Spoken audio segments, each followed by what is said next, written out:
How we doing, everybody? Sam here, United People's TV, live match reaction after Man United's 1-0 loss to Barcelona, the final game of the pre-season tour out in America. A Neymar goal in the first half, the only goal of the game. And let's be honest, if Man United and Marcus Rashford had got that goal right at the end, it would have been a scraped draw that we didn't really deserve. That game really came in three phases. The very start of the game, Barcelona all over Man United, we looked like we couldn't stop them. Then Man United started playing football for about 10 to 15 minutes in that first half. Started looking good, getting real chances. Instead of sitting and trying to contain Barcelona, we were the aggressive team. We were going towards them and trying to create. That only lasted about 10 to 15 minutes. Once they got the ball back, they didn't let go of it until the end of the game. So for like a good 65, 70 minutes of that game, Man United were completely on the back foot and it was all about Barcelona. And I don't really think that we need to talk too much about individual performances, although I will as we go on. But two key points from that game that we all know.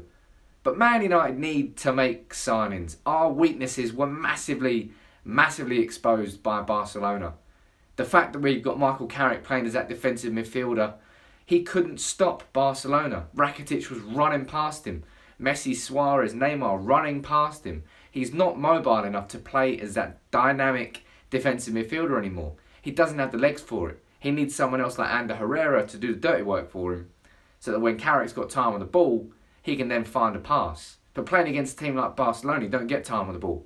And Michael Carrick was massively exposed tonight. And so was Daley Blind. And it's not just the fact that he had so many misplaced crosses. It's the fact that he had misplaced crosses, but then doesn't have the pace to recover and get back into position. Marcus Rashford had to cover him like quite a few times at left back. Daley Blind was really poor tonight. I think he's been quite poor as a whole in the pre-season tour. But if you're going to isolate those two individuals for poor performances, Chris Smalling was woeful. I thought Antonio Valencia was pretty poor as well.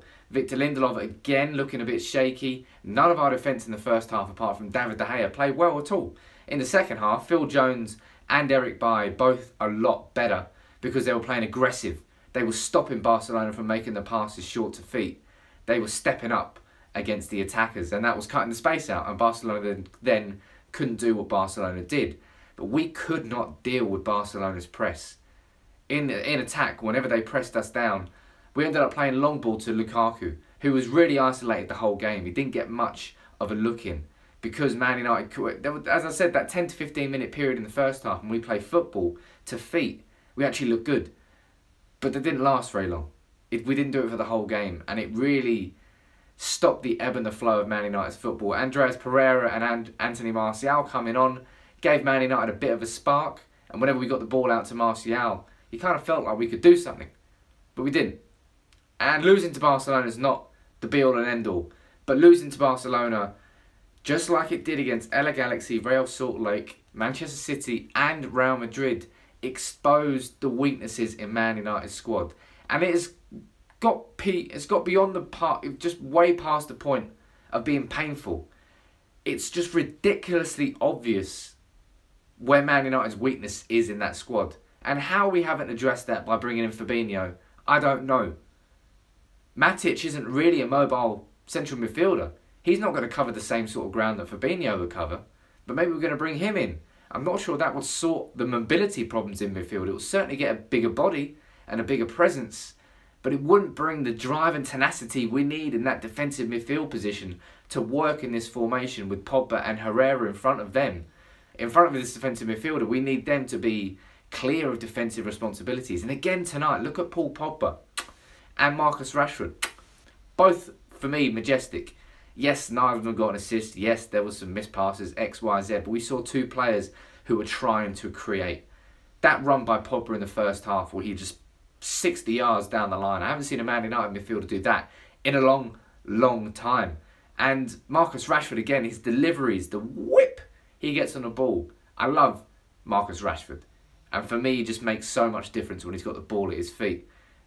But those two and De Gea aside, not really anybody stood out tonight against Barcelona. Which, you know, as I said, it's Barcelona, so you're not going to shit the bed because you lost against Barcelona. But it's just, you've seen repetitive problems throughout this pre-season tour, and tonight they were really, really exposed in defensive midfield and at left back. We need Luke Shaw back there as soon as possible. Let's read a few of your comments out here. Lukaku not scoring doesn't mean a thing. First comment there, Lukaku hardly got any service there at all. He was very isolated. We were trying to play the ball up to him very long. It didn't work out. Tuanzebe class, I didn't know he had that in his locker when he made that run right down the right as a right back, because obviously he was a centre back as a trade, but at that right back, Tuanzebe's got more than I think we all had in him. Nikolai saying that Pogba should be our number 10. Now Pogba, as I said, he played fantastic again today. This whole pre-season tour has been growing in influence, really, really has. And I can't wait to see what he does next year. I keep saying it, but he's going to be our best player next season. Nobody is fucking passing the ball to Lukaku. Lukaku, as I said, did not have any service in that game.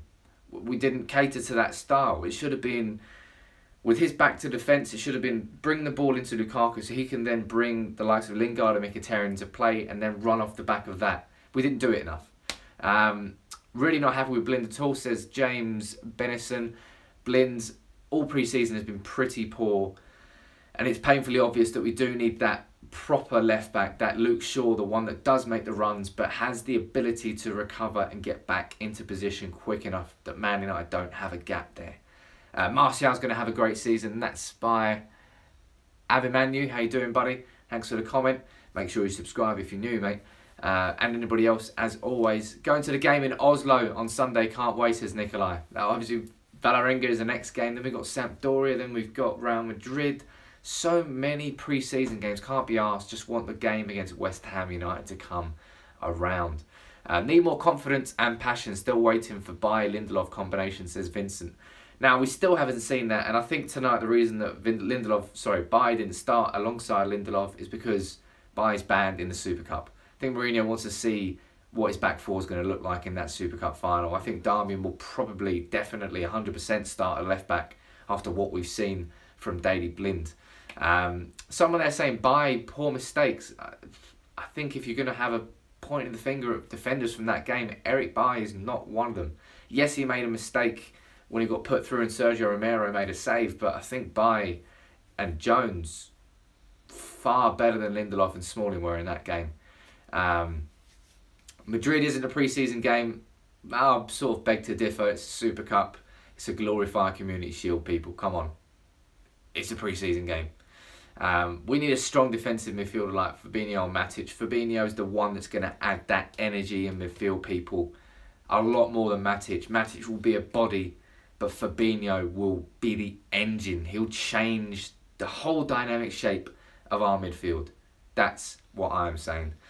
Do I think Lukaku's been good so far, and how well do you expect him to play in the Prem? That's from Murdo. Thanks for the comment, buddy. Lukaku, I think,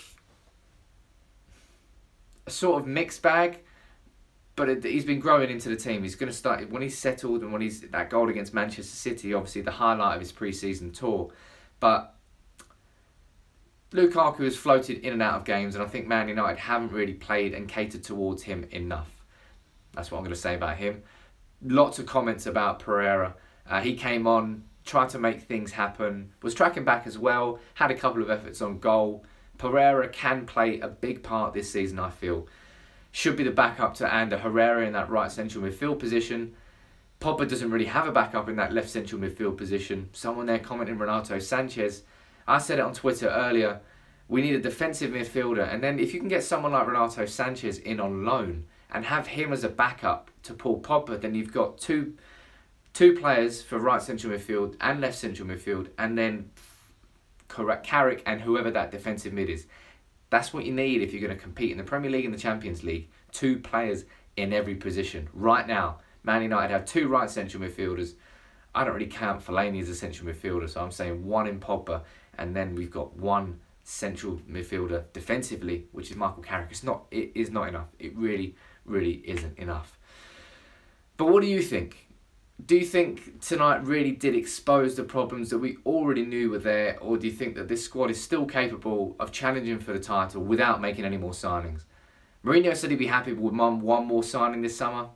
I think Man United need 2, potentially 3. If we really want that strength and depth in central midfield, I think we should try and get Renato Sanchez on loan, and we should try and buy Fabinho.